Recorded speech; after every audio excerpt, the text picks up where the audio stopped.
안녕하십니까, 박사입니다. 월드리딩 채널은 수익 정지 상태지만 계속해서 국제 뉴스를 보는 인사이트를 제공합니다.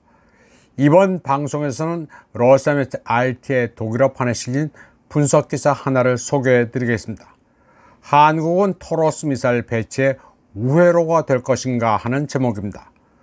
북한군이 우크라이나에서 전투를 벌이고 있다는 주장이 2주 동안 유포되고 있으며 서방은 계속해서 그 비중을 높이고 있다.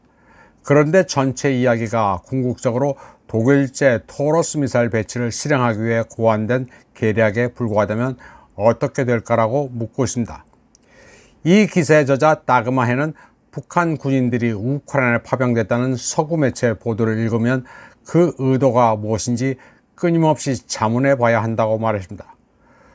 북한군 파병을 구실로 나토 지상군 배치를 정당화하려는 것으로 보기에는 무리가 있다고 저자는 말합니다.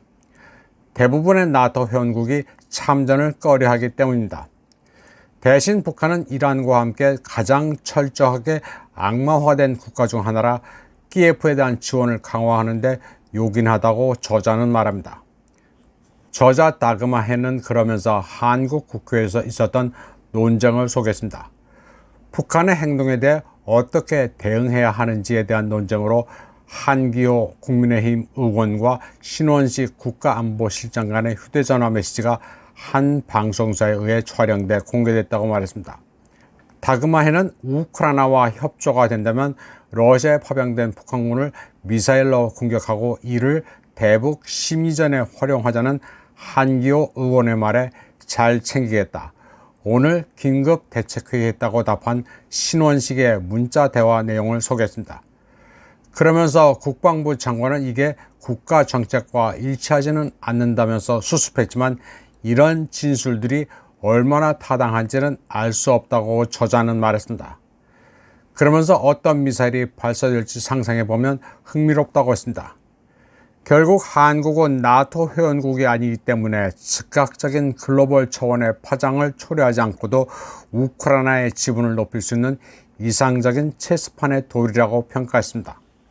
그러면서 한국에는 오랫동안 회자됐던 게 있는데 바로 독일제 토러스 미사일이라고 말했습니다.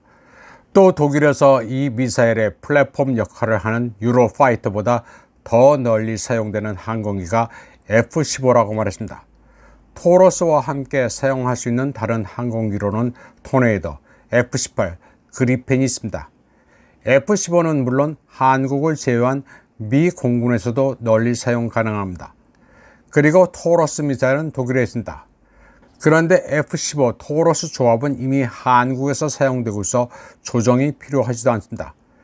다그마해는 만약 북한군 파병을 둘러싼 드라마가 러시아에 있는 것으로 추정되는 목표물을 겨냥한 한국 전투기의 토러스 미사일 발사로 이어질 경우 미국의 F-15 전투기도 토러스로 무장하고 공격에 가담할 수도 있다고 상상했습니다. 그리고 이 토러스 미사일을 한국에서 온 것이냥 페인트 칠만 하면 되는데 그건 그리 돈이 드는 것도 아니라고 말했습니다.